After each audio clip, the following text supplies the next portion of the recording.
Hello, everyone, and welcome to week 4 of English 1301. To get us started, I want to apologize first and foremost that this recording is appearing slightly later than the others usually do. I have been under the weather. I had flu, type A and B, and strep, so it's been a heck of a week. On that same note, I want to apologize for not yet responding to the discussion board as I usually would have by now. Hopefully, I will get some responses in there for you soon. But for now, I'm going to go into our schedule and we're going to look together at what is coming up this week. So, your first item says review the week 4 lecture, which is what you are doing right now. Second item, review essay 1 folder. We're going to be looking at some of those things in this lecture, but you'll be looking at others also by yourself. Complete quiz 6 and quiz 7, and then you also have 2 discussions this week. First, let's look at the quizzes. Go up and they're in the left menu. They are already open for you. You can take them whenever you're ready before Sunday. Quiz 6 covers Chapter 6 in Successful College Writing. However, Quiz 7 covers Chapter 20 in Successful College Writing. The chapters in between cover the different genres of essay writing, which we are actually going to be covering some of today. So we are actually covering the chapters in between, but we're not taking quizzes over those because they apply more to writing, which we're going to see when we do our essays. So quiz 6 and 7, you can see, are both open already, and you can take them whenever you are ready before Sunday.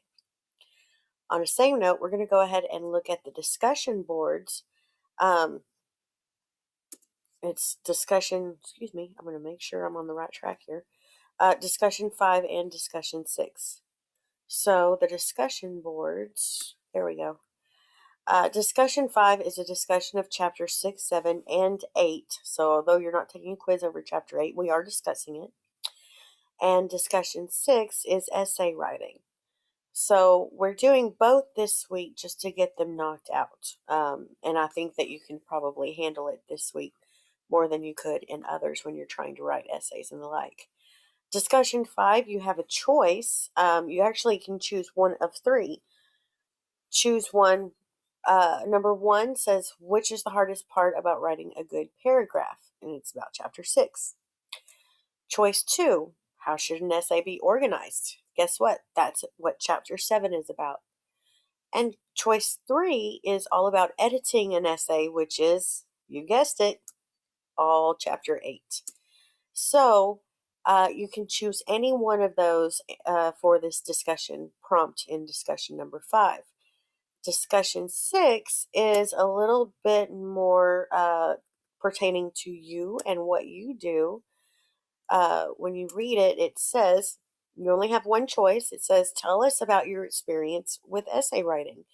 What were your best moments? What are your worst moments? What difficulties do you anticipate in completing the first essay next week? I'll tell you, one of my favorite moments in essay writing was my first essay in an introductory English class just like this one. And I wrote about my mother and how inspirational it was to watch her graduate college and how it inspired me to go to college. So in essentially, it was a cause and effect essay. But we're going to get into that in just a moment. Okay, this week, however, what I want to show you guys, now that we have talked about everything that needs to be done, I'm going to pull up Essay 1 folder, and we're actually going to start talking this week. I've already introduced the essay a bit. Go in Essay 1, Essays on the left menu, Essay 1 folder. And remember, this is the choice essay because you have a choice of whether you want to do classification division, definition, cause and effect, or compare and contrast. And you get to choose your topic. So, like I said before, I may have one student who is writing their essay, compare and contrasting um, two types of cell phones, right? An Android versus an iPhone. Whereas on the other end, I may have cause and effect essay. Um, the effect of watching of my mother going to school and watching her graduate to get her bachelor's degree is what sent me to school. So that could be cause and effect. Classification division is when you have to separate things, and we do this for a reason because the way you separate things may be very different from the way someone else might separate things. Consider this: if you walk into Walmart, their store is separated. Let's just consider just the grocery section. In fact, let's narrow that even more and say just the produce section. Okay. The way their produce section is set up is probably slightly different from the way the produce section in Brookshire's is set up.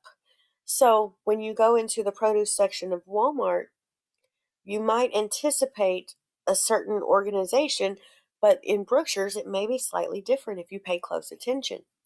And it's not organized by color, it's not organized by size. Rather, it's organized in accordance with, are these fruits or vegetables? What kind of care do they need? Do they need to be out dry or do they need moisture? Um, what kind of care do these need? So that's classification division. How things are split up and why. Why are things split up in that way? And that's a very important essay to consider writing too, because we split things differently than other people, and sometimes it's worthwhile talking about. Consider if I were going to award um, a scholarship to a particular student, right? I would need some form of organization to determine what kind of student is going to get that scholarship and why. What are my determining factors? We're going to talk about that a bit more in just a moment. And then definition essays, equally important to write because your definition is very different from other people's definition. And that's actually where I want to start for today's lecture. Chapter 17 in your book talks about definition essays. Definition of words is very different according to whom you speak to. One I want to take into account right now is the word success. So, google.com, how do I define success? Define success. And Google says it is the accomplishment of an aim or purpose. Okay, well, my big goal for the day was to get up and get dressed. Does that make me successful? I'm not sure. Okay, well, how about this one? The good or bad outcome of an undertaking. So I failed my history exam. Does that make me successful? I don't know.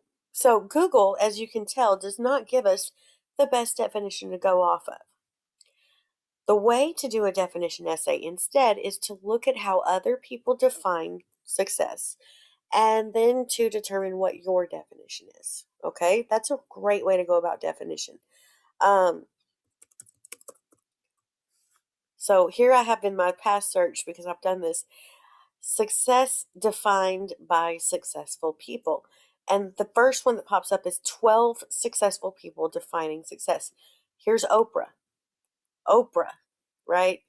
Um, Oh, Richard Branson. Okay, I'm starting in the middle. Why? Okay, Richard Branson. He founded Virgin Mobile, right? He's pretty successful. Oh my gosh, he has a huge bank account, y'all. Um, he talks about through his teenage years, Branson struggled with dyslexia. He left school at 16 years old. He dropped out. He started a small magazine. Eventually, he created Virgin Record Groups and signed some of the biggest musical acts in history, including the Rolling Stones. So, for Richard Branson, he says too many people measure success, how successful they are, by how much money they make or people they're associated with. In my opinion, true success should be measured by how happy you are. I don't know how much I agree with that one either, because I could be the happiest person in the world living on a street. I does that make me successful? I'm not sure. Oprah, we know her. She says how to be used in the greater service to life. Ask this question, and the answer will be returned and rewarded to you with fulfillment, which is the major definition of success to me. So her definition of success is how to be used in the greater service of life. What does that mean? And that's success. Again, I don't know. You have to serve, how to be used in the greater service to life. So if you help other people, then you're successful, I guess. All right, this one's for Barack Obama. This is actually from his wife, Michelle Obama. She says, for Barack, success isn't about how much money you make, it's about the difference you make in people's lives. Okay, that's really interesting. By that definition, then me being a teacher, I've taught hundreds of students, because I have, perhaps 150, 200 students every year. So, um, I've made a difference in people's lives. That makes me successful. Perhaps, maybe. Stephen Covey, he's an author of a book called Seven Highly Habits of Highly Effective People. It's a lovely book. If you ever get a chance, you should read it. He says, if you carefully consider what you want to be said of you in the funeral experience, you'll find your definition of success. So, what do you want people to say about you when you die? Do you want people to say, oh, he was such a good father? Then that's your definition of success, being a good father. Or do you want people to say, oh, she was the richest person I met? Then that would be your definition of success. Personally, I hope that they say that she was rich and kind and awesome. I don't know. All right, Ariana Huffington founded the Huffington Post, which is a lovely online blog newspaper sort of thing. Her definition always confounds me a little bit, but I'll read it. To live the lives we truly want and deserve, and not just the lives we settle for, we need a third metric, a third measure of success that goes beyond the two metrics of money and power. So, it consists of 4 pillars: well being, wisdom, wonder, and giving. So she says we need money, power, well being, wisdom, wonder, and giving. I'm not sure what all you make of that, but that's what she says. Bill Gates, richest dude ever. He says it also is nice to feel like you made a difference, inventing something or raising kids or helping people in need. That all makes you successful. Not a bad definition. Warren Buffett, he was the most well-known, respected businessman in the entire world. Um, yeah, very, very successful. He says, I measure success by how many people love me. But simple, and it's kind of funny when you think about it, is that what success is people loving you. Mark Cuban, he owns the Mavericks. We know him. He's also on the Sharks and all that. He says, to me, the definition of success is waking up in the morning with a smile on your face, knowing it's going to be a great day. I was happy and felt successful when I was poor, living 6 guys in a 3-bedroom apartment, sleeping on the floor. Is that success? I don't know. John Wooden, he was the winningest coach in history, 620 victories and 10 national titles. He says, peace of mind attained only through self-satisfaction and knowing you made the effort to do the best of which you're capable. So, success, according to him, is knowing you did your best. Possible. This is probably my favorite one, Maya Angelou, because she's such a brilliant author. She's a poet. She's lovely. She says success is liking yourself, liking what you do, and liking how you do it. And that is success. I love her definition. I'm not sure how much you agree or disagree, but I love it. Thomas Edison invented more than 1,093 things, a lot of stuff. He was very much a workaholic. He would work up to 60 hours at a time. Y'all, I have a problem with 4. After 4, I'm ready for a break. But he goes for 60 hours at a time. So he says success is 1% inspiration and 99% perspiration. So 1% I have a dream and 99% get it done, right? Winston Churchill. Success is going from failure to failure without losing enthusiasm. Hey, I lost. Keep going. All right. That's all of those. But I wanted to show you guys, even a word like success has many different meanings. And I could write an entire essay, so could you probably, on what success means to you. You could also write about things like love. What is love? That's a song. What is love? Baby, don't hurt me. Oh, it's an old song. Okay. Um, you could probably write an essay on any of those really complicated words. Here's a good one for you that's changed with time. Words that have changed with time are great for essays. Things like dude. Did you know that the word dude has changed with time? Look it up. It's a good one. The word gay, as we well probably are aware, has changed meaning with time many times over. Um, Gay at one point was happy. She's light and gay. She's happy and gay. Um, at one point, gay was something strange, similar to queer. That, oh my, that's so queer. What a queer attitude. What a queer little child. It meant weird or strange. So did gay at some point. Um, in the early 90s, it was very common. You heard kids going around saying, dude, that's gay. And it was like that was silly or uh, inconvenient or didn't make sense. And as we know, gay has it's the definition of homosexuality, male on male companionship. So and even that, I think it may be on the verge of yet another change in meaning. So with the rainbow pride movement and the things of that nature, so that word has changed definition. Another one I've encountered recently has been bullying. Bullying, when I was younger, I'm not that old, I promise, but at one point, bullying was just the guy who actually raised his fist and hit you and maybe took your lunch money or put your head in the toilet or whatever. Um, and then it's transitioned, I think, in many ways for the better. People are now more aware of bullying, what it incurs, what it entails, including calling people names, picking on them consistently, um, making them the subject of scrutiny.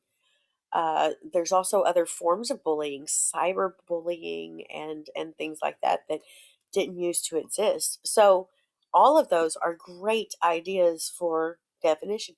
You can also do definition of words that are unfamiliar to other people, like pedagogy. Pedagogy is a word that means how you teach. It's your teaching values.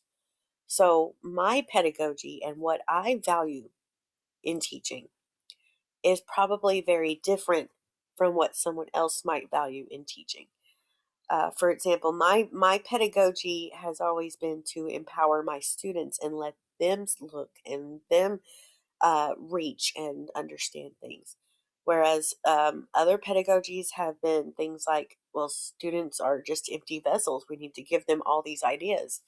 I need to give them everything and then let them do it. So it's a word that would be specific to your work. Okay. Football players, you guys, football players have a whole language all their own full of words that I don't understand.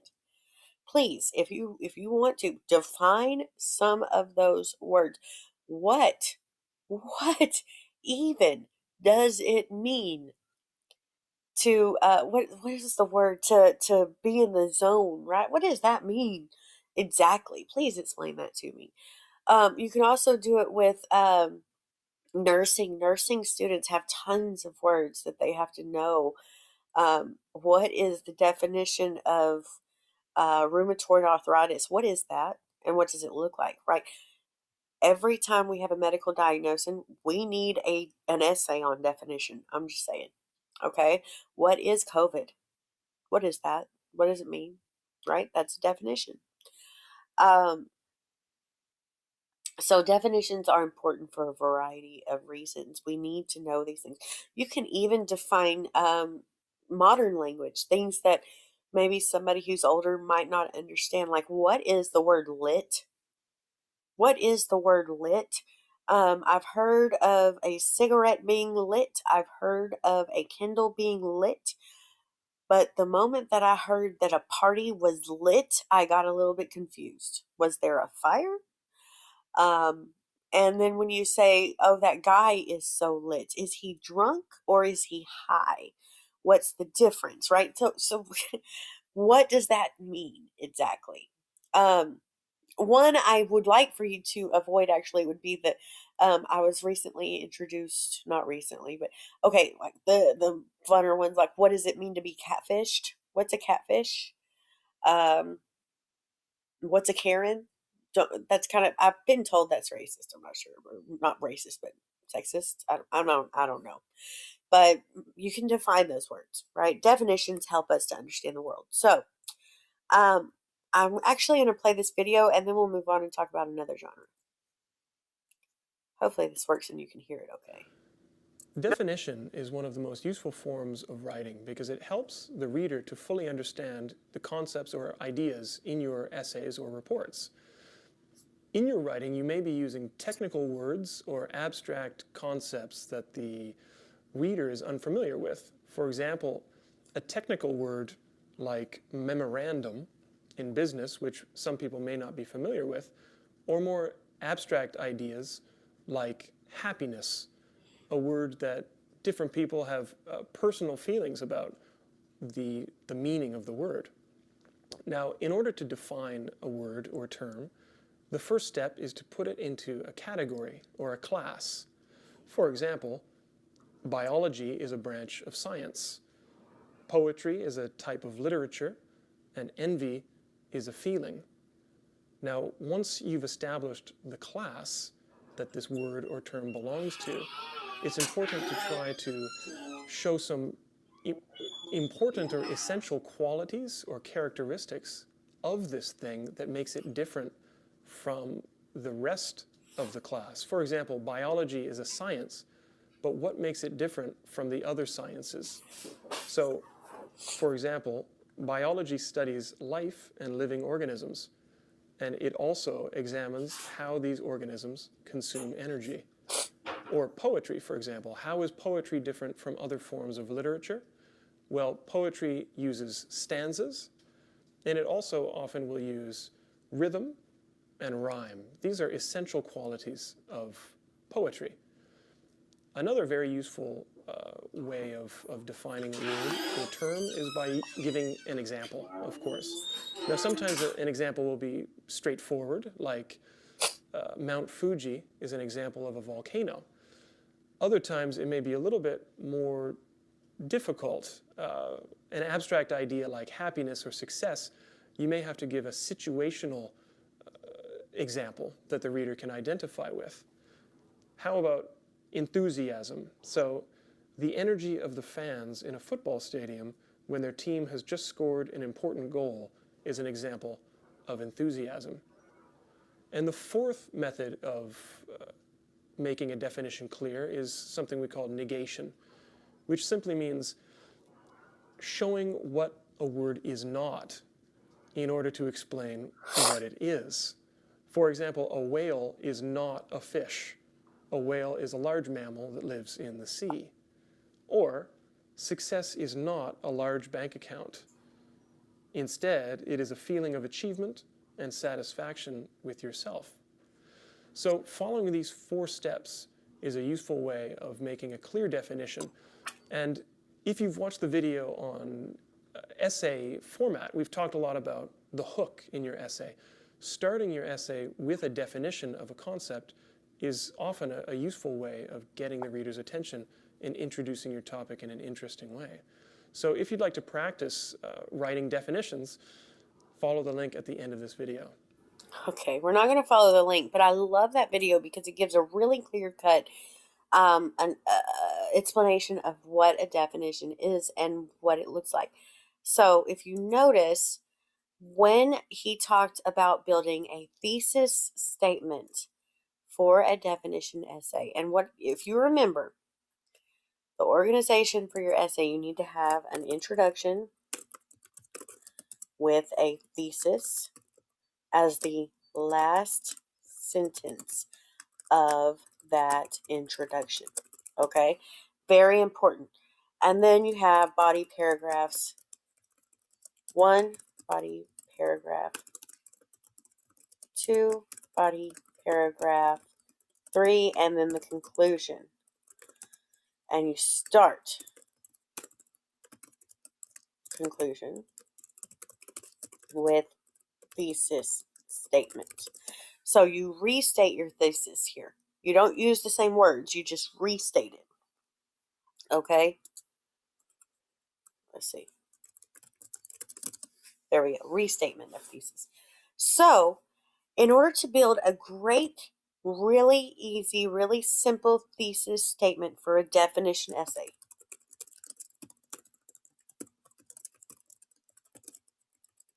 you need to have 3 things: your topic, your perspective, and the points you plan to make.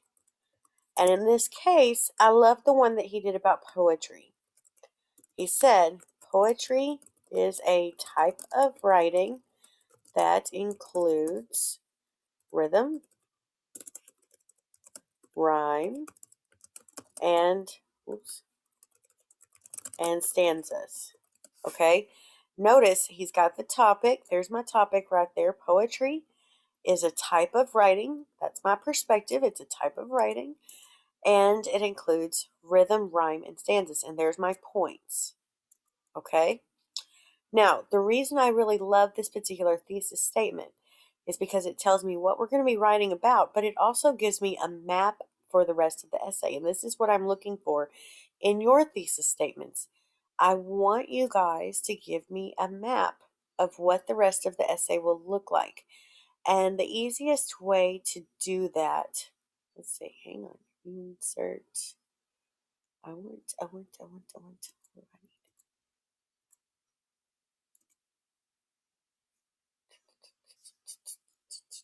Where's my, nope, that's not it. Ah, there it is. Okay. So I want to show you guys here. This is why I'm doing all this. When I say poetry is a type of writing, okay, great. How is it different from other types of writing? Well, it includes rhythm, rhyme, and stanzas. Perfect. That is an excellent thesis statement because it tells me that this first body paragraph is going to be all about rhythm. Okay? My first body paragraph is going to be all about rhythm. My second body paragraph, guess what? It's all going to be about rhyme. And then, hey, what's my third paragraph going to be about? You guessed it, stanzas. Because it's the third thing I listed in my thesis statement. So, I've got in here my topic, my perspective, and my points. Poetry is a type of writing that includes rhythm, rhyme, and stanzas. Now, the reason that it being poetry being a type of writing is part of my perspective. It's also the class. If you were watching the video, he said put it in a class. It's the class it belongs to. But you could conceivably say poetry is a form of music. Okay, great. How is it different from other music?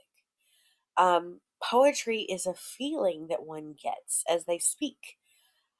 You could say poetry is whatever you think it belongs to, but these paragraphs are where you're going to prove it. So it includes rhythm, rhyme, and stanzas. First body paragraph is going to be all about rhythm. Second paragraph is going to be all about rhyme. Third paragraph is all about stanzas. Okay?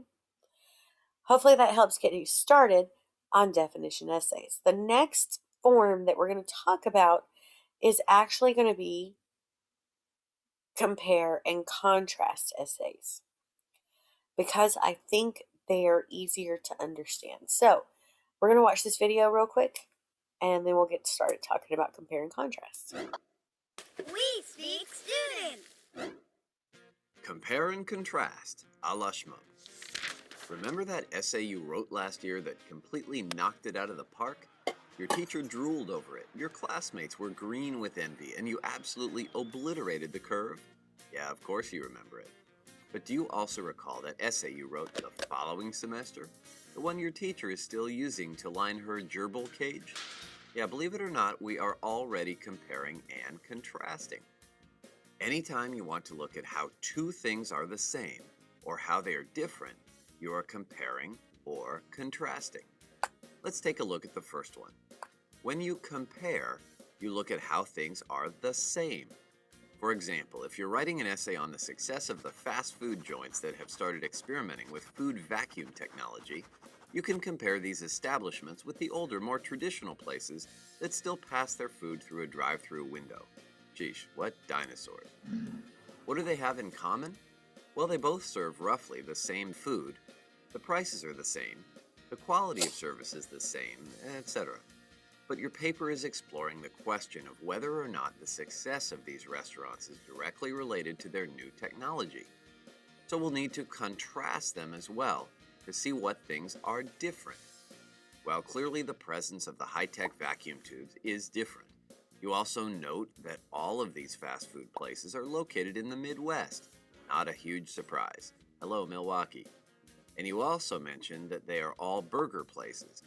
Something about chicken meat not responding as well to the suction.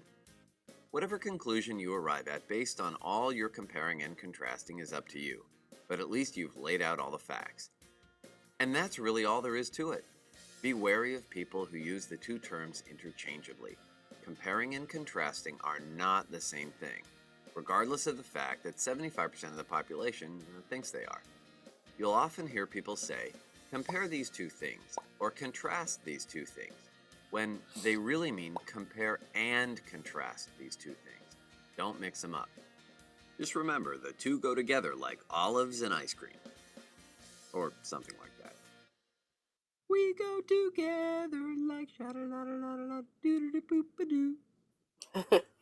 Okay, so what we are doing in our essay is actually compare and contrasting. We're doing both.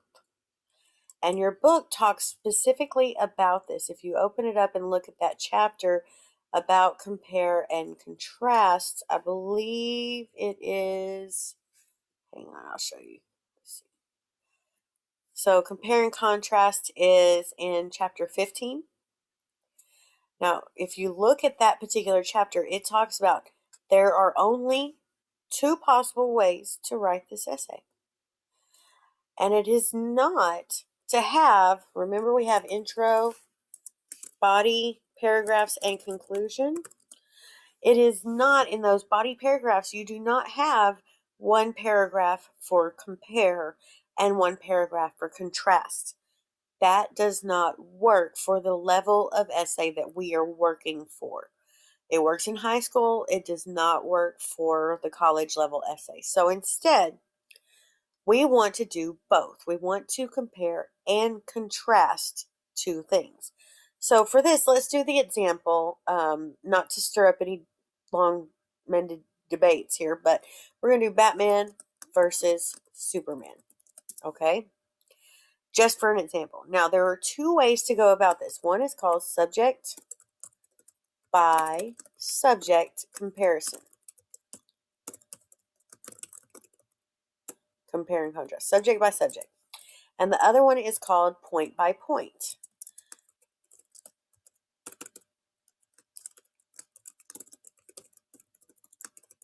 Point by point. Okay. Now, what we're going to do you probably remember at some point in high school or elementary, you saw something that looked like this. It had a circle, and then it had another circle next to it, and they overlapped. Do you guys remember that? Yeah, I think you probably do. And remember that they overlapped, and you could see the middles, the line in the middle, right? That's what that was. You probably saw that at some point. that is an excellent way to brainstorm for this particular thing, because what you want to get, what you want to get is an idea of, okay, well, what do these guys have in common? Okay, Batman is, they're both, let's see, we're just going to list them down here just to get it out of the way because so they're both superheroes. They both have what? Superpowers. Because, guys, money is a power, okay? They both have villains. Batman has the Joker. Superman has Lex Luthor. They both have alter egos, right? Bruce Wayne is Batman, and Clark Kent is Superman. I think that's probably enough to go on. Okay, we have, so they both have superpowers. They both have villains. They both have alter egos. Okay, so what we're going to do is I'm going to set this up and say, okay, well, my introduction, we're just going to say introduction anywhere. We're going to put that over here for now. Because what we're dealing with right now is the body paragraphs of this essay. So, if I'm going to talk about my superpowers, my villains, and my alter egos, remember, Batman has money, okay, and he's strong. And I don't know, not afraid of bats, if you want to use that as a superpower, okay. And then Superman is, he's got the vision, laser vision, laser, right, laser, nope, laser, there, oh, it's an S, that's why. Laser vision, he's super strong, he can fly, I mean, all the things, right? Superman is just, he's Superman. So he's got all those great superpowers. Batman's villain is Joker and others. He's got lots of villains, actually. And then Superman's primary one is Lex Luthor. I think he's got some others too, but you can talk about those. And we said Batman's alter ego was Bruce Wayne, and Superman's is Clark Kent, the reporter, right? So we've got what we've got right here. What we just did, y'all, is get together. This is our body of our essay, is what it is. Now, if we're going subject by subject, what we're going to do is we're going to set up a body of our essay, and our first paragraph is going to be all about Batman. Our second paragraph is going to be all about Superman. And guess what? In each of those paragraphs, I'm just going to do a text box. That'll be easier. Draw it. There we go. In each of those paragraphs, in Batman's paragraph here, we're going to talk about what? Superpowers. We're going to talk about his villains. And we're going to talk about his alter ego. Is it alter? Altar. We were just talking about this last week. Easily confused words. I think it's alter. Okay. And then when we get to Superman, guess what? We're going to talk about, in the same order, we're going to talk about superpowers, villains, and alter egos. Do you see what I'm doing here? And you have to talk about them in the same order, otherwise you're going to confuse your reader. Because if you start off and you're talking about Batman's superpowers, villains, then his alter ego, and then suddenly you start off this paragraph talking about Superman's alter ego, and then maybe his superpowers, and then his villains, it's going to confuse your reader. Okay? So then, and then you have your conclusion, which is after that. Okay? So this is your subject by subject. That's what that looks like. There is a page on your book that also explains this. It's in that chapter. So it's in the same chapter, chapter 15. You can look in your book, and it's got subject by subject comparison written at the top. And maybe it explains it a little bit more clearly, I hope. But hopefully you guys are following along. Point by point comparison still has the same information, guys. It's not a matter of different information. In this case, though, because we're going point by point, instead of talking about everything Batman first, we're going to talk about everything superpowers first. And then we're going to talk about everything villains second, and then alter egos third. Okay? And so guess what? In every paragraph, we're going to, where did it go? Where's my text box? There it is. In every paragraph, we're going to repeat the same process. And first, we're going to talk about Batman, and then we're going to talk about Superman. And in this paragraph, guess what? We're going to do the same thing. So, copy, paste. Superman, we're going to talk about Batman, and then we're going to talk about Superman. Okay? And then down in this paragraph, all about alter egos. Batman and then Superman. Go in the same order every time. So, my first paragraph is all about superpowers. I'm going to tell you all about Batman's superpowers. I'm going to tell you all about Superman's powers. Second paragraph, I'm going to tell you all about villains. Batman's villains, then Superman's villains. Third paragraph, I'm going to tell you all about alter egos. Batman's alter ego, Superman's alter ego. That's the only way you can do this essay, folks. You cannot have a paragraph that says, here's all your comparisons and here's all your contrasts.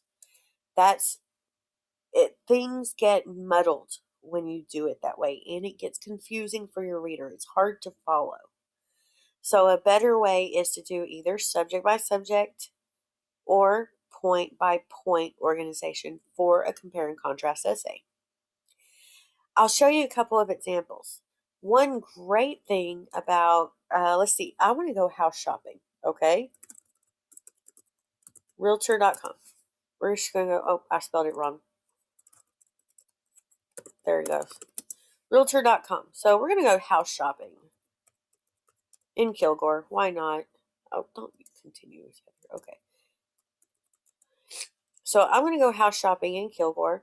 And guess what? When it shows me all these things, it's showing me a side-by-side comparison, right? But when I go to this one, it's going to tell me everything about this one house, right? It's going to tell me how much it costs.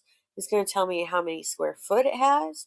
It's going to tell me how many bedrooms it has, how many bathrooms it has, tell me where it's located, price per square foot. It's going to tell me everything about this one house. Now, I'm going to go over to this one. I'm going to say, okay, I want to know everything about this house. How much does it cost? How many square foot? How many bedrooms? How many bathrooms? Where is it located? It's telling me everything about this house. That, if I were to write my essay, that would be subject by subject comparison. Here's everything about house A. Here's everything about house B. Now, if I go in and I individually list, okay, let's talk about square footage, right? Let's talk about square footage. Let's talk about just the square footage. I would put just the square footage here. And I'm going to take house A, house B. Let's talk about how many bedrooms. I'm going to put that in my second paragraph here. Here's the bedrooms of house A. Here's the bedrooms of house B. Okay, let's talk about the bathrooms. How many bathrooms? Here's how many bathrooms house A has. Here's how many bathrooms house B has. So you see, in either one, I would have the same information. The difference is, where do you want your reader to focus? Do you want your reader to focus on the houses, or in this case, the heroes? Or do you want your reader to focus on the things about the heroes or the things about the houses? So it's a matter of, where do you want your reader to focus? All right, I have a couple more videos that I want to show you on compare contrast, and then we'll move forward and talk about something else. This first one is Gandalf versus Dumbledore. Those of you who aren't, if you've never seen The Lord of the Rings, that's Gandalf. He's the leader of the Lord of the Rings, and then Dumbledore is the leader of Harry Potter, the main wizards. You need not have seen the videos in order to understand this video. Um, it helps if you have, but I don't think it's necessary in order to understand what's happening. This particular video, though, I love because the way it's set up, it could conceivably be a compare and contrast essay. Essentially, I want you to pay attention to the words that the author uses to switch between the two subjects, and then we'll talk briefly about how it's organized.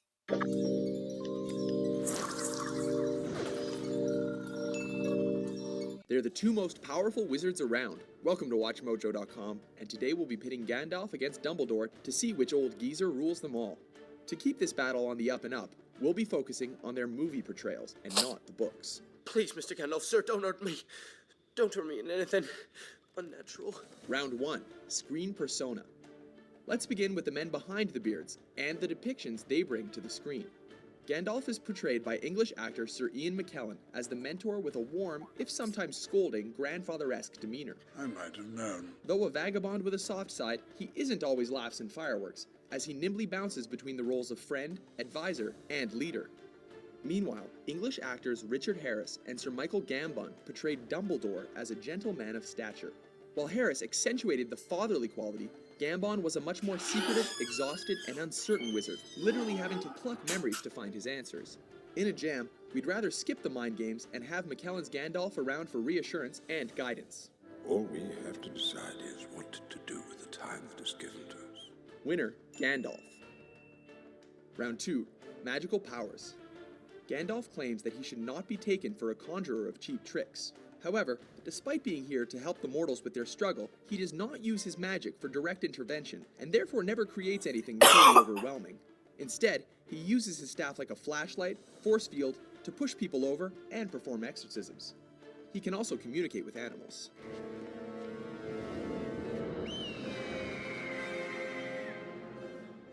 The polar opposite, Dumbledore channels his powers through his Elder Wand to create incredible feats of magic, including a control over matter and all of the elements. He is also able to make force fields and push people around, and his only limitation is that he refuses to cast any of the unforgivable curses. All in all, Dumbledore's got the goods, and his power leaves Gandalf spinning in disbelief. Winner, Dumbledore. You may not like him, Minister, but you can't deny Dumbledore's got style. Round 3. Experience and Bravery. While we've already established that Dumbledore is more powerful when it comes to pure magic, which is channeled through his wand, there's more to Gandalf than his powers and his knowledge. Gandalf has spent his life on the road protecting the entire world of Middle-earth, fighting countless forces of evil in the process. He's unique for wielding his sword in combat. This makes him certifiably badass, as, even at his age, he's able to get into the thick of battle while riding horseback, even going so far as to play hall monitor for the Balrog. You shall not pass! Unfortunately for Dumbledore, he has spent too much time in his cozy tenured position as the high school principal. Rather than quit his day job and join Harry in some sort of fellowship, he's more than content to let children fight most of his battles. Winner, Gandalf. Round 4. Foes. A hero is only as good as the enemies that he faces. Gandalf faces Sauron, as well as his former mentor and friend, Saruman, who together lead an unspeakable army of evil. Dumbledore also faces a growing threat. However, Voldemort merely has a lust for blood purity of the magical world, which he hopes to achieve by commanding a handful of evil wizards and witches. These are mad times we live in, mad! They are indeed. As unpleasant as Voldemort's plan is, he isn't intent on complete genocide, so we're going to award this point to Gandalf, for facing a more menacing and relentless foe whose power truly reaches everywhere and threatens everyone. Winner, Gandalf. Round 5. Helping the Hero. Both Gandalf and Dumbledore are the masterminds of their respective movies. However, their plans both entirely hinge on helping a youngster dispel the evil.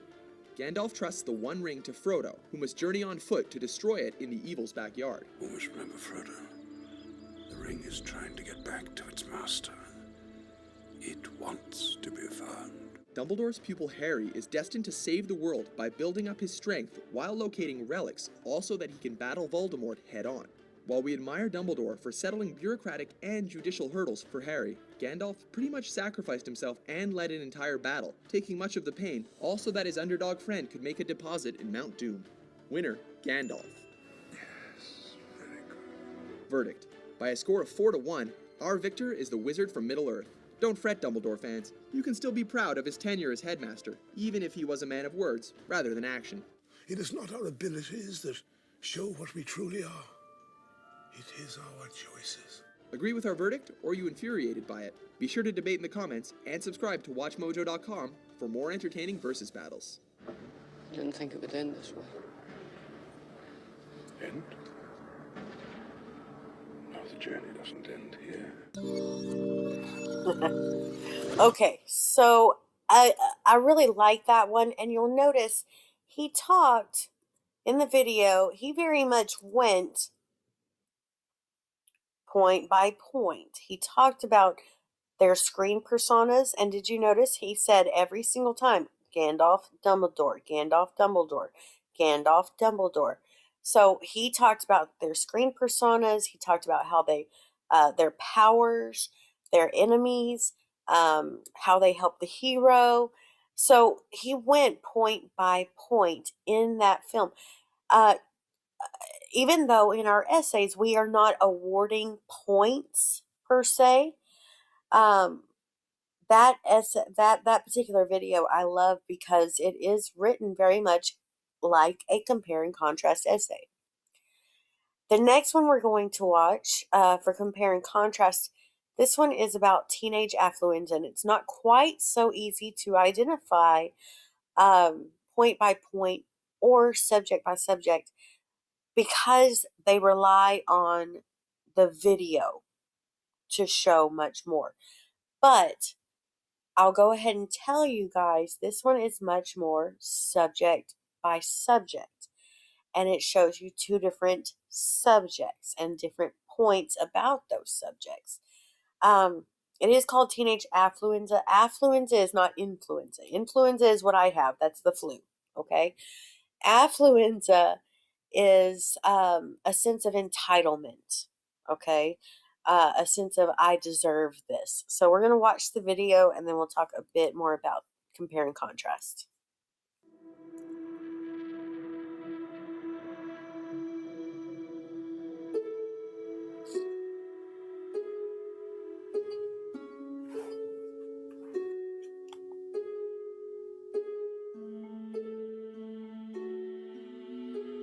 Australia is home to some 5 million children and teenagers. A high percentage of these are at risk of what experts are calling teenage influenza. Deep in the southeastern suburbs of Melbourne lives Erin, by all appearances an average, healthy 15-year-old student. But at the heart of her tragic story, we find an issue that's reflected right around the country. Erin wakes up stiff most mornings because the bed she sleeps in is the same single timber colonial bed that her parents bought when she was 10. She's been hounding her parents for a double bed for some time now, but her pleas fall on deaf ears. Although meals, food, housing and education are readily available to them, many teens like Erin are forced to live on less than $40 pocket money a week. This is my toothbrush. You can see it's really frayed and old, and I need a new one. For the first meal of the day, Erin is forced to eat dry and tasteless cereal because the family often runs out of milk. Each mouthful of her cereal is so much harder to bear with the knowledge that the milk bar is literally meters away from her home. The morning drive to school is particularly difficult for Erin. Often her younger brother Red steals the front seat out from under her, and she is forced to ride in the back. Indeed, on the rare occasion that she does manage to get the front seat, she must endure a solid 20-minute barrage of small talk from her mother. To make matters worse, their family car is a late 1980s Toyota Corolla, white with a brown interior, and proves to be a constant source of embarrassment to Erin. Once at school, Erin has a grueling walk of 125 steps to her first class. Imagine what it's like for Kai Song leading her blind mother home on a dirt road at night after a day spent begging at the markets. After a long day at school, Erin and Red are often forced against their will to carry several grocery bags, all the way from their driveway, through the house, to the kitchen. One bag will feed a family of 4 for a month. This can be tiring work for kids who haven't had their after-school peanut butter sandwich. When she goes to bed, she's always hungry because she doesn't have enough to eat. This is my iPod. It's only 1 gig and it's not enough space to hold all my music. I also have pretty bad headphones. They all live together in a tiny bamboo hut about as big as a queen-size bed. Red is an incredibly gifted computer gamer, but he's had to stop short of taking it to the next level. Sadly, Red has the PS2 console from early 2004. He feels left behind now the PlayStation 3 has hit the market. Sang Chen's one and only toy is a brass bombshell casing he found when he was foraging for food. The very land that supports these kids with tiny morsels of food is littered with unexploded bombs that were dumped here during the Vietnam War. Just north of here, near the Sudan border, a civil war is raging. Erin's brother Red suffers a chronic lack of heavily branded footwear. A few weeks back, he cut a big gash in his toe. You can see the wound is still open because they don't have bandages to keep dirt out of the cut. And if this isn't enough, last week, Erin arrived home to find her sister had dyed her hair. What do you think? Every day from dawn until dusk, gangs of several hundred children scavenge through the garbage, riding the dump trucks as they arrive. The faces tell the story. No water means no food. For many, the search for a better life starts at Phnom Penh bus station and then goes wrong. My husband was attacked by the militia. Sometimes they give us injections, which paralyze our arms and legs because we don't make enough money for them. We were abducted at night, all 5 of us. We saw them enter the village and I tried to run. I ran with the children to another house and hid, but some of them came. In this unbearable heat, women and children had walked for hours to get their rations. We are always wondering how our mother's going to get food for tomorrow. Life is tough for teens like Erin. Each day is a struggle. They need your help. They truly need your help. And today is particularly hard to bear because she knows that after dinner, Children in Laos are forced to grow up so quickly. after homework, before she can watch Home and Away, it's her turn to stack the dishwasher.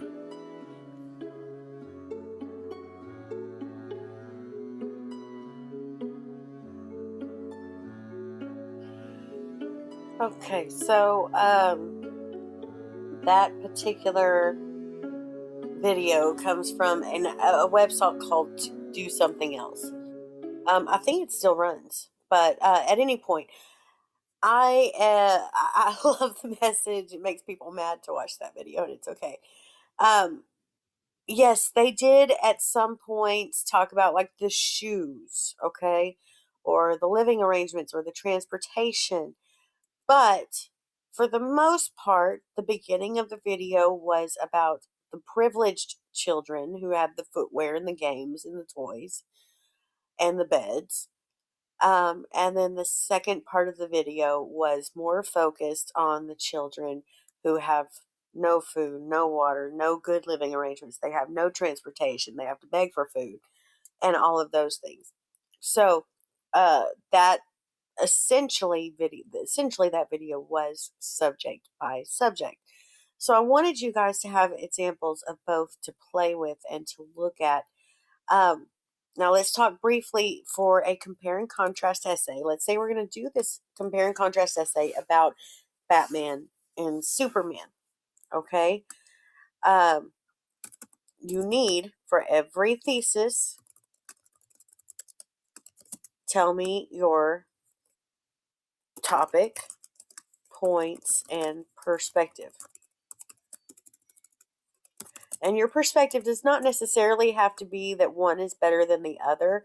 For the purpose of this video, it is Batman is the better superhero because of his superpowers, villains, and alter egos. Okay, that's a really bad, really quick, really short thesis statement, but it tells you there's the topic, there is my perspective, And then here are my points: superpowers, villains, and alter ego. And guess what? In this particular essay, my first paragraph is going to be all about superpowers. My second paragraph is all about their villains. And my third paragraph is all about their alter ego.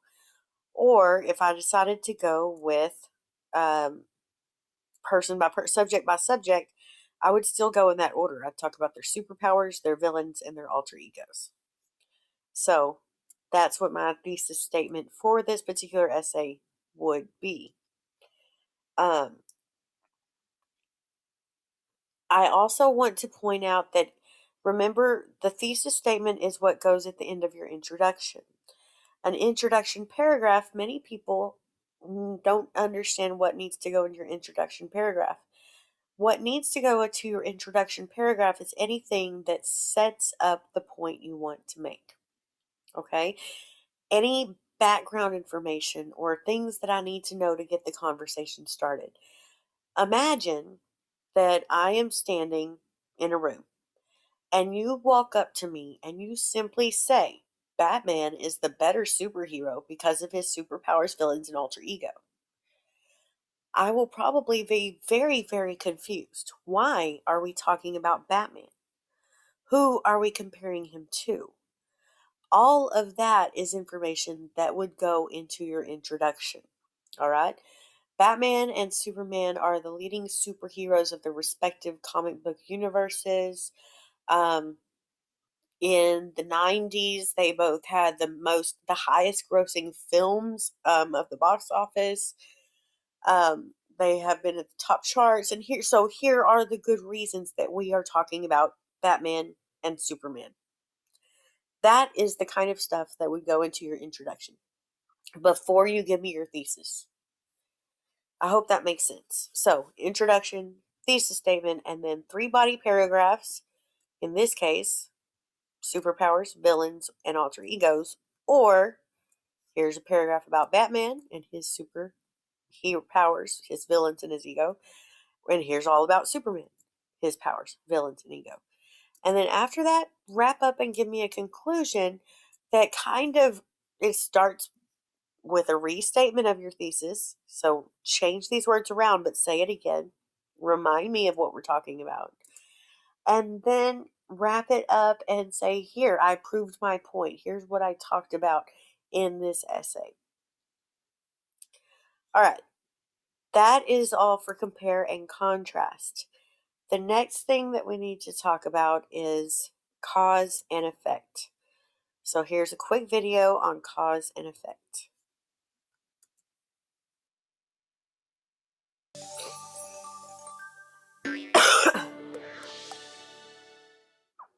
Cause and effect, a la Shmup. Just because one thing happens after another doesn't necessarily mean that the first thing caused the second. He tripped me. Did you see it? Your friends keep trying to tell you that, but you refuse to stop intentionally spilling grape juice on the carpet until the Red Sox lose. Dude, my shoes. On the other hand, if you spill grape juice on one of the actual Red Sox outfielders, then there may actually be some cause and effect at play. Using cause and effect within an essay can be a great way to show how a situation has progressed or regressed. By showing your reader how a war caused a depression, or how the shifting of plates at the Earth's surface causes earthquakes, a reader can start to make connections they might not have made if all you had done is dump a bunch of random facts in their lap. It's my spot. Examining cause and effect allows us to think outside the events themselves and contemplate their context. However, be careful not to confuse causation with correlation. Just because the two things are related, it doesn't mean that one caused the other. You're not the cause of me. Yes. The last 3 times your Uncle Bertrand has come to visit, there's been a full moon. But unless Uncle Bertie is seeking shelter to avoid one of his episodes, it's probably just an odd coincidence. Cause and effect is only when one thing happens and a second thing happens as a direct result of the first thing. Like when your mom caught Uncle Bertrand going through the trash, so then she sent him home. Or when Uncle Bertrand tore up the living room carpet, so your mom made him pay to get it fixed.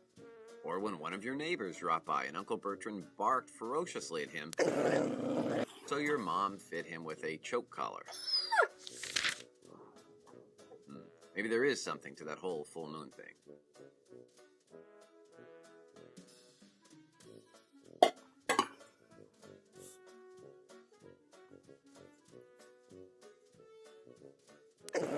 Yes. Okay. So, cause and effect, I think, is pretty straightforward for most of us. In your book on chapter 18, you're going to find more information on cause and effect. But I want to point directly to the graphic organizers for cause and effect. And what we're actually going to do is walk through a couple of these.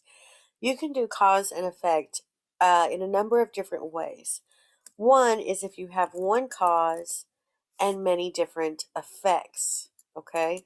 So you have effect A, effect B, effect C. So if you have one cause and many different effects, then you can imagine that every paragraph would be about a different effect. So, for example, smoking a cigarette, okay? The effects of smoking a cigarette might include, okay, here's your effects on your health. There might be effects on your pocketbook, and there might be effects on your social status, as in people don't like to wait for smokers. Um, People don't necessarily want to be around you. They might mess up your teeth, things like that. So, social status effects on your social health. So, the causes and effects of smoking a cigarette. Another way to do this is if you have many causes, cause A, cause B, cause C, and they all add up to one big effect. Okay? So, for example, everything that led up to the government shutdown. Ooh, big one. Or, okay, everything that led up to a divorce. Okay, financial issues, issues about the children and how to raise them, and maybe family issues outside family, right? You could talk about all those things that lead up to a divorce, or all the things that led you to decide to return to college. What led up to that effect? All right, so you can imagine in that essay, each paragraph, body paragraph, would be about here's one cause, here's second cause, and here's a third cause, and they all led up to this particular effect. All right, another way to do cause and effect is what we call the chain reaction, and it's when you have cause A, which becomes, whoops, let go, there it goes, which becomes effect A. All right, effect A becomes cause B, which leads to effect B. And then effect B becomes the cause C, which leads to effect C. And so on until the chain reaction is done. Now, this is what we call a chain reaction. And chain reaction happens when, remember he said in the video not to confuse causation with correlation. Just because things happen at the same time doesn't mean they caused each other. Well, you have to be doubly sure and careful about that when you're doing a chain reaction. And you have to make sure that you are demonstrating how the chain happened. My favorite example of a chain reaction was a woman who wrote about why her house is never clean. And she tells us at the beginning of the story that she's going to clean out the junk drawer. Now, did you know that in the North, there is no such thing as a junk drawer? They keep their scissors in desks and normal places. But no, we have junk drawers because we live in the South. It's usually in the kitchen. It has a screwdriver and scissors and staples and twist ties and who knows what else is in there, okay? So she starts off and she says she's going to clean out the junk drawer. And in doing so, she finds a button that belongs to her favorite pair of pants. So she says, oh, I'm going to go sew that button on those pants while I'm thinking about it. So then she goes in and she discovers that the pants are dirty. So she's cleaning the drawer. That's cause A. She finds the button. That's the effect of cause A, right? So finding the button then leads her to the pants. The pants are dirty. So that becomes the cause B. She needs to go wash the pants. She gets to the laundry room. She realizes that she's out of laundry soap. So in finding out she's out of laundry soap, she has to go to the store. When she goes to the store, she realizes it's dinner time and she has to pick up the kids and feed them. So she does all of that. She gets home, feeds the kids, does the homework, gets them in the bathtub, gets them into bed, feeds them stories, turns around, comes downstairs and looks, and her junk drawer is still full of junk. And I love that story because it shows how one thing leads directly to the next, leads directly to the next, which leads next to the next, okay? One that doesn't work is one I saw very similar on Facebook recently. It was a woman saying, I started cleaning my house, but then I found this button and I started working on these pants. And that's how I ended up in the floor looking at old photo albums. It's the same idea, but she missed a few steps in the middle.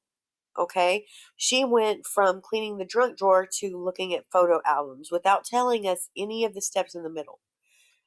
For this to work, I need the steps in the middle. I need to know what took us from here to here to here to here. Okay? That is a chain reaction. Now, there is one more type of cause and effect essay, and it's when you have multiple causes and multiple effects. And this could be done in one of two ways. You could list out cause A, cause B, cause C, and each of those could be its own little area, and then tell me all about effect A, effect B, effect C. So you could do it this way, and you could have different a paragraph for all your causes and a paragraph for all your effects, and show me how they lead together. Or you could have a paragraph for cause A and effect A. Where's my space bar? That didn't work. Cause A and effect A. So that becomes one paragraph. Cause B and effect B. There's your second paragraph. And then cause C and effect C. And there's your third paragraph. So this happens, either of these, this is similar to your compare and contrast, the difference between doing subject to subject and point to point in this particular part. So this would be your subject to subject, and then this one would be your point to point. And either way, it doesn't matter because you're talking about multiple causes and multiple effects. My best example to give you on this one would be maybe pollution. Okay, we have water pollution, air pollution, and land pollution, and that leads to dead fish in the water, dead birds in the air, and dead animals on the ground. Okay, or you could separate them out. Water pollution equals dead fish. Land pollution equals dead animals. Air pollution equals dead birds. Okay? I know that's a really underwhelming sort of demonstration there, but at least it gives you the idea. Okay, that's how cause and effect could potentially work in an essay. The last one that we need to talk about is the last possible type of essay you could write is classification division. So we're going to watch this video first and then we'll talk about that very quickly. Classification is when you take a topic and divide it into categories to perhaps try to help the reader understand it more clearly, to compare, to show preference or possibly to help the reader make a decision. Now, the first step in classification is when you take your topic, you have to decide on a basis for your classification. So if your topic were, for example, cell phone users, you would have to decide how are you going to divide cell phone users into different categories. Now, you have unlimited options to choose from, but you want to make sure that you're choosing something interesting and not something obvious. So you want to avoid classifications based on things like age or gender. Okay, so 3 bases for classification that I have come up with here are frequency of use, or how frequently they use their cell phones, dependence, how reliant or dependent they are on their cell phones, or purpose, meaning why they have their cell phone or how they use it. So once you've brainstormed, you can choose one basis for classification, and then it's time to divide your subject into categories. So I've decided to go with dependence. So when you're dividing cell phone users based on their dependence, I've come up with 3 categories: the addicted user, the moderately dependent cell phone user, and the non-dependent cell phone user. Now you want to make sure that you have, I would say, at least 3 classes to make your paragraph or essay as interesting as possible. So once you've decided on your categories, it's now important to explain them, and in some cases to define them. So it may be useful for you to watch the video on definition before continuing on with classification. Now you have to take each category and perhaps give examples. I said, addicted users can't stop. They feel compelled to use their cell phone and have difficulty sitting through a conversation without checking messages or texting their friends.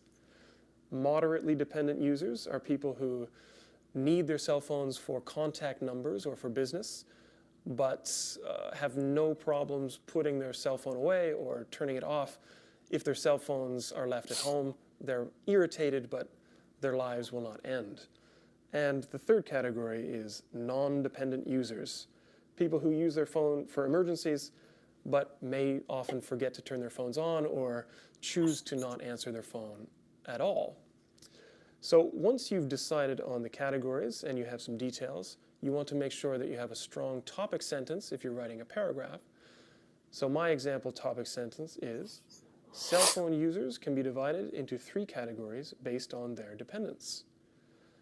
Naturally, if you're writing a full essay to classify this subject, you want your thesis statement to be more narrow, more specified. Okay, so I have written as my thesis statement, all cell phone users can be grouped into 3 classes based on their dependence: the addicted, the moderately dependent, and the non-dependent user.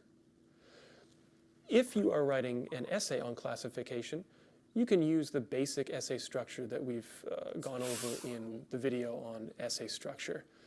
The key for good classification, as I've said, is to be interesting, to avoid the obvious, and to make sure that you have a purpose for the classification. Ask yourself, what is the point of putting this subject into categories? So for some practice of classification, follow the link at the end of this video. Okay, I'm not going to follow the link, but I do want to go back to this particular thesis statement that he had up here because it's so good. Classification. Let me see. There it is. The addicted. Okay, so I want to point out, he says all cell phone users, there's the topic, they can be grouped into 3 classes based on their dependence. There's your perspective. And then you have the points, the addicted, the moderately dependent, and the non-dependent user. So in my essay, I would imagine that the first paragraph is going to be all about the addicted user. The second paragraph would be about the moderately dependent user. And the third paragraph would be about the non-dependent user.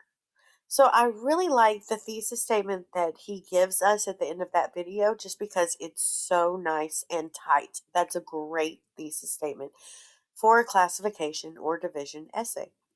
I'll tell you guys, I, for a very long time, worked at Walmart. And one of my favorite things to do at Walmart was to watch the people. There is a frightening website. I'm terrified I'm going to end up on it one day, called The People of Walmart. That's not what this is. But there are different people at Walmart, and you can classify and divide them not just according to things like gender or age. I mean, you could do age. You've got little children wanting the candy. They're usually mine, screaming at the top of their lungs at the front of the register. You've got, mom ready to pull her hair out. You've got grandma and grandpa. They just finished signing the declaration and they're going shopping. You can do that, but you can probably make it a little bit more interesting by talking about maybe the behavior of people at Walmart. Okay, are they like the PDA couple? Like they're going to be all over each other. She's got her hand in his back pocket, and they're walking, and they're lovey-dovey and make you want to throw up a little bit. They're cute. Are they tired mom ready to pull her hair out because she's tired and exhausted? Is it dad waiting for mom, just waiting for the shopping to be over? Is he sitting at the bench in the front just waiting and waiting and waiting? Or maybe even the kids waiting for mom to finish shopping, or someone waiting for dad to finish shopping, just waiting. Are they irritated? I was told not to use the word Karen anymore, but it's just so easy for you guys to understand what I mean when I say it. So is this what I don't remember the male version. Kyle, was it Kyle, Karen, or a Kyle? But is this an irritated person demanding a refund or getting upset or something of that nature? I mean, what you could talk about the behavior of people at Walmart, and I would put them into different categories based on how they're acting. You could also put people into categories based on how they dress. How people dress at Walmart. You've got people who wear comfy clothes. There's people who are casual. There's people who are overdressed. Y'all, okay, I worked at Walmart overnight, and one night, it was not Halloween, Darth Vader came into Walmart, and he went straight to the sporting goods section and started looking at the guns. And guess what? We went on security lockdown, and all of the employees had to huddle into a locked room in the back of the store and wait for him to leave. Like, that's so how people dress at Walmart could be an essay. I could write an essay about that. You could talk about I don't know, different people at Walmart, the different roles people play at Walmart. You have a customer, you have an employee, you have staff like the cleaning people, you have the managers, you have so many different people who play different roles at Walmart, and you could spend an entire essay describing those different roles. Now, here's the issue. And what he was talking about was making sure you choose a basis for classification. Guess what? Each of these, how people behave, how people dress, and the different roles they play, each of those is a different basis for classification. Your essay, you need to choose one and stick to it. It's going to be really confusing if you start off your essay talking about how people behave at Walmart, and then in the middle of it, you switch to how people dress. That's going to be really confusing for a reader. So, the point I want to make is that you need to make sure you choose a basis for classification and stick to it throughout the rest of your essay. Okay, I think your excuse me. Your book gives you much more information. Again, the chapters are listed here on which does which. Your book gives you much more lovely information about each of these. But I wanted to take some time in this video to walk through each one just a little bit and give you examples so that you can start really getting a handle on what you want to write in your essay. My very strong suggestion is to start planning out what you think your essay will be about. What topic will you write? What points will you make? Feel free to use the Essay 1 outlines and templates. Again, the instructions are there available for you. You have resources here that you can use. All the videos I've shown today are here in this Essay 1 folder, so you can look at them at any point in time. And I want to encourage you to start thinking about your essay. What will you write and what will you write about? What kind of essay do you want to make and what will it be about? If you have question, concern, or you even have trouble finding a topic, please use Remind and text me.